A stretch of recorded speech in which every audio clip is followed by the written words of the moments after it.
আল্লাহ যদি দয়া করে যেই দিন আপনি সিজদার শান্তি খুঁজে পাওয়া শুরু করবেন, আর একটু মোহাব্বতের আওয়াজে, যেই দিন আপনি সিজদায় শান্তি পাওয়া শুরু করবেন, সেই দিন থেকে আপনার আর অন্য জায়গায় শান্তি খোঁজার দরকার হবে না। এখন অনেকে শান্তি খুঁজে মন খারাপ হলে গান শুনে, জোরে বলেন না, কিন্তু এক গান আজীবন ভালো লাগে। অনেকে মুভি দেখে, এক মুভি বারবার দেখতে ভালো লাগে। অনেকে ফোনে কথা বলে, কিন্তু আবার 3-4 ঘন্টা কথা বলতে ভালো লাগে। কানটা পর্যন্ত গরম হয়ে যায়। একটু জোরে বলেন না রে ভাই। অনেকে মন খারাপ হলে বিভিন্ন জায়গায় ভ্রমণ করতে যায়, কিন্তু সেই জায়গাগুলো এক সময় আর ভালো লাগা কাজ করে। কিন্তু যেই দিন থেকে আপনি সিজদার প্রেমে পড়ে যাবেন, রবের দরবারে সিজদার স্বাদ পাওয়া শুরু করবেন, সেদিন থেকে আপনার আর কষ্ট করে অন্যের কাছে সুখের ভিক্ষাও করতে হবে না, টাকা খরচ করে কোথাও আপনাকে ঘুরতেও যেতে হবে না। যখনই মন খারাপ হবে, যাই নামাজটা বিছিয়ে রবের দরবারে সিজদায় পড়ে যাবেন, কপালটা আপনার মাটিতে লাগবে, নাকটা মাটিতে লাগবে, মুখে থাকবে সুবহানা রব্বিয়াল আলা। একটু আওয়াজ দিয়ে বলি সুবহানা রব্বিয়াল আলা। আপনি ফিসফিস করে রবের প্রশংসা করতে থাকবেন, সেই শান্তিদাতা রব আপনার ব্রেইনের মধ্যে, আপনার মনের মধ্যে শান্তি দেওয়া শুরু করবে, প্রশান্তি দেওয়া শুরু করবে, সুকুন দেওয়া শুরু করবে। সুবহানাল্লাহ, সুবহানাল্লাহ, সুবহানাল্লাহ। আপনি তখন বুঝতে পারবেন এই শান্তি কত জায়গায় খুঁজেছি, এই শান্তি পাওয়ার আশায়, সুখ পাওয়ার আশায় কতজনের দ্বারে ভিক্ষা, মায়ার ভালোবাসার ভিক্ষা করেছি, জীবনে কখনো পাই নাই এমন শান্তি যেটা রবের দরবারে সিজদায় গিয়ে শান্তি মিলেছে। রব বলে যে বান্দা, এটাই তো তোকে বুঝাতে চাচ্ছি, তোর শান্তির জন্য আমি রব ছাড়া দ্বিতীয় কোনো উপায় নাই। বাধ্য হয়ে ইন্না লিল্লাহি ওয়া ইন্না ইলাইহি রাজিউনের মাধ্যমে, কুল্লু নাফসিন যায়িকাতুল মউতের স্বাদ গ্রহণ করার মাধ্যমে একদিন আমাকে বাধ্য হয়ে আমার কাছে তোকে আসতে হবে।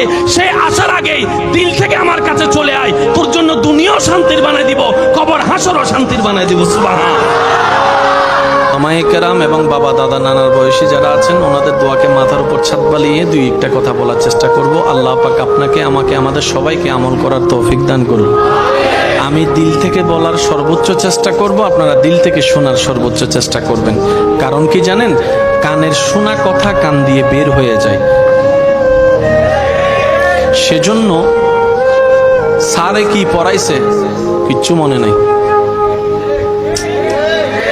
সত্যি যেটা সেটা বলেন না, ঠিক কিনা? কিন্তু 5 বছর আগে কে আপনারা গালি দিছে সেটা কিন্তু নাম ঠিকানা সহ মনে আছে। কারণ কি জানেন, পড়াটা আপনি এখানে রেখেছেন, গালিটা আপনি এখানে রেখেছেন। রাখা দরকার ছিল পড়াটা এখানে, গালিটা এখানে। আমরা সবসময় উল্টা কাজ করাকে বেশি পছন্দ। 10 বার ভালোবাসছে, মনে রাখে নাই, একবার কি ভালোবাসে নাই, আজীবন খোঁটা দিতে থাকবে। কথা বলেন ঠিক কিনা? 10 বছর আপনি খাওয়াইছেন, একবারও প্রশংসা না করলো, 2 মাস যে তাকে সাপোর্ট দেন নাই, আজীবন সে কথাটা আপনাকে খোঁটা দিয়ে শোনাইতে থাকবে, ঠিক কিনা? সেজন্য এই মনটাকে দুনিয়ার সাথে লাগানোটা সবচাইতে বড় বোকামি। কারণ দুনিয়া তুলে 1 ইঞ্চি, নামায় 10 ইঞ্চি। আরেকটু জোরে বলেন ঠিক কিনা? তাহলে দিলটা যাবে কার দিকে? আরেকটু জোরে বলেন, দিলটা যাবে কার দিকে? আমি আপনাদের সাথে অ্যাড করে বলি, দিলটা যাবে দিলের মালিকের দিকে। কারণ দিলের মালিক যিনি, হকদারও তিনি। কথা বলেন ঠিক কিনা? আপনার বিবেকে কি বলে দেখেন, আপনার দেহে যা আছে সবকিছুর মালিককে, বানানেওয়ালাকে, তাহলে হকদারকে। তো উনি সবকিছু পাওয়ার অধিকার ওনার আছে না নাই? ওই হকটা আমরা আদায় করি নাই, দিলটা রবকে না দিয়ে অন্য জায়গায় দিয়েছি। দুঃখ আমাদের মাথার পিছনে লেগেছে। কথা বলেন ঠিক কিনা? আল্লাহ আমাদের সবাইকে একটু বুঝার তৌফিক দান করুন। আপনি এখানে মনে ব্যথা পেয়েছেন, ওখানে উপরে খবর হয়ে গেছে আমার বান্দা ব্যথা পাইছে। সুবহানাল্লাহ, একটু জোরে বলি। আমাদের মতো ভাগ্যবান সৃষ্টি জগতে আর কেউ, জোরে বলেন না কেন? উম্মতে মুহাম্মদী হাসলে হয়ে যায় সদকায়ে জারিয়ার সওয়াব। উম্মতে মুহাম্মদী ভাই ভাইয়ের সাথে হেসে কথা বললে সদকায়ে জারিয়ার সওয়াব মন ভেঙ্গে সিজদায় পড়ে চোখের পানি ফেলে কান্না করলে রব করে দেয় গুনাহ মাফ। হাসলো বেনিফিট, কানলো বেনিফিট। এত সুযোগ রব্বুল আলামিন আমাদেরকে যা দিয়েছেন, এরকম সুযোগ অন্য কাউকে। এরপরেও যদি জান্নাত আমরা না পাই, এর চাইতে বড় দুঃখ দুর্ভাগ্য আর কিচ্ছু হতে পারে। সেজন্য আমি অনুরোধ করব, আমার ভাইয়েরা, যদি আমার বোনেরা শুনে থাকেন, শ্রদ্ধার সাথে বলবো, ভালোবাসার সাথে বলবো, প্রত্যেকটা শব্দ নোট করার চেষ্টা করবেন, জীবনের সাথে মিলানোর চেষ্টা করবেন। মিললে নিবেন, না মিললে নেওয়ার কোনো দরকার, কারণ ইসলাম জোরাজুরি পছন্দ করে না। কি বলেন আপনারা?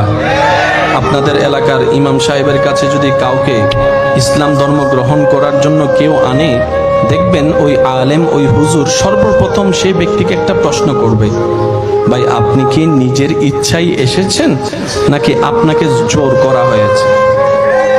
যদি সেই ব্যক্তি বলে হুজুর আমি আসি নাই, আমাকে মারার ভয় দেখিয়েছে, পিস্তলের ভয় দেখিয়েছে, আপনার এলাকার সেই সম্মানিত আলেম জীবনে কখন ওনাকে কালিমা পড়াবে? কেন? হুজুর বলবেন ইসলাম ভালোবাসার সাথে স্বাগতম জানাই, আক্রমণ দিয়ে স্বাগতম জানানো পছন্দ করে। এটা উন্মুক্ত দরজা, ভালোবাসার দরজা। রাতের 3টা বাজেও যদি কেউ দিল থেকে ভালোবেসে আসতে চায়, কালিমা পড়ে ইসলামের ছায়া তলে আসতে পারবে। কথা বলেন ঠিক কিনা? আল্লাহ পাক আমাদের সবাইকে বুঝার, আমল করার তৌফিক দান করুক।